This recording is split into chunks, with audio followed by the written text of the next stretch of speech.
The Goldilocks rule can help you continuously improve and be successful in life and work. I'll tell you why in this video, and stick around till the end of the video where I'll share 2 takeaways for you to stay motivated and sustain progress. The Goldilocks rule originates from the story of Goldilocks and the 3 bears. Goldilocks encountered 3 different bowls of porridge, one hot, one cold, one just right. The Goldilocks rule suggests that the best outcome often lies in the middle, not too extreme in either direction. So years back, I sat down with a vice president of our team, catching up over a lunch break, and he was doing some coaching me as well with the work and my professional development. And at the time, I didn't realize, but he was actually going through the Goldilocks rule. So he drew 3 circles. So the middle circle was your comfort zone. Then there was another layer which was outside your comfort zone, and then the third one was beyond your comfort zone. And he was telling me, to improve in various aspects of your skills and your confidence, just nudge outside your comfort zone. Sometimes it could be leaps and bounds, but he advised to take small steps and continuous small steps outside your comfort zone to grow and develop. By the way, if you're new to the channel, hi, I'm Anju. I'm a digital inclusion project manager at a large tech consultancy. I'm a dad to 2 toddlers. They keep me very busy. And outside of work and home life, I'm a trustee at a local charity where I do digital fundraising. So let's get back into it. So James Clear talks about this in his book Atomic Habits, one of my favorite books of all time. And he says the human brain loves a challenge, but only if it is within an optimal zone of difficulty. So if you love tennis, but you're playing against a 4-year-old or a 5-year-old, you're quickly going to be outplaying them, and it's going to get quite boring. Too easy. But on the flip side, if you start playing like Serena Williams or other amazing champion, then you're soon going to get outpaced and demotivated because the challenge is just way beyond your current skill set. Was that too much? In essence, the Goldilocks rule applies to various aspects of our lives, from our work, relationships, personal development.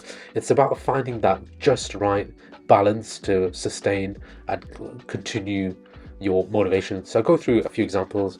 A couple of years ago, I had a lot of anxiety with running workshops and delivering workshops and sessions to external partners, and then bringing along some of my colleagues. So some of these sessions, they had about 20-30 people on it. So there's various aspects to it in terms of planning the session, hosting it, introducing others that are going to be delivering different parts to it, and the Q&A segment. At the time, it was beyond my skill set, and I was just kind of, I don't know how to do this.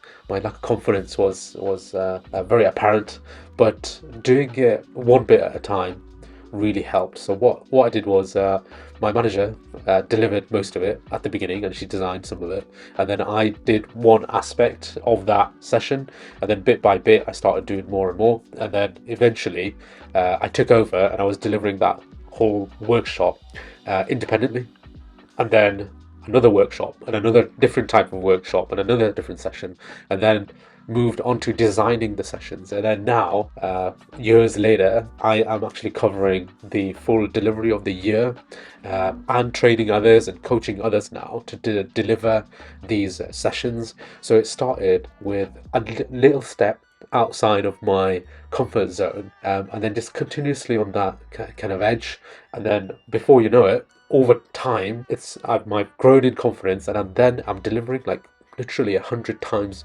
more than that one workshop that I did a few years ago. And now it's hundreds and hundreds of volunteers that I'm managing and coaching and briefing and organizing all of this impact. That would not have happened if I was just thrown in at the deep end, and I went on beyond my capabilities. That would have kind of knocked my confidence and motivation, and I would have maybe even thought, right, I can't do this, I don't want to do this anymore, I'm switching to something else. But there was that continuous level of improvement. Another example I'll share is with personal things in my life and challenges.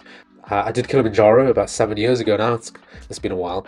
I didn't go straight for Kilimanjaro. I didn't think I'd be capable, and I would not have been able to do Kilimanjaro. And there's loads of obvious dangers as well. Of course, it's not impossible. I have heard of people just no training, they just show up and just do it, but they do suffer, I would say. So I started off doing smaller mountains, local ones in the UK, Scafell Pike, Mount Snowdon. So there's one that I worked myself up to doing Ben Nevis, the highest peak in the UK, and then I started doing like 2 hour walks, 3 hour walks, 4 hour walks, six, seven. I went up to like 12 hour walks as part of my training, but that took a gradual progress. It took time to work up to those more kind of extreme side of training and mountains.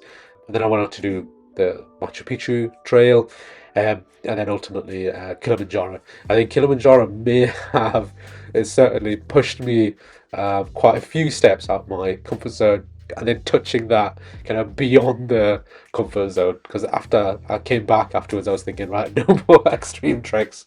It was quite a challenge. I'm not doing that again. Not ever. So let's summarize. Growth happens when you're operating just outside your comfort zone. And James Clear gives 2 rules to stay motivated. Number 1 is stick to the Goldilocks rule and work on tasks of just manageable difficulty. And number 2 is measure your progress and receive immediate feedback whenever possible. You need to see your wins. So whether it's setting goals, managing your time, fostering relationships, remember the Goldilocks rule and look for that sweet spot, that optimal balance to bring you the best results. Thanks for watching, guys. I hope this video has been helpful, and I'll see you in the next video.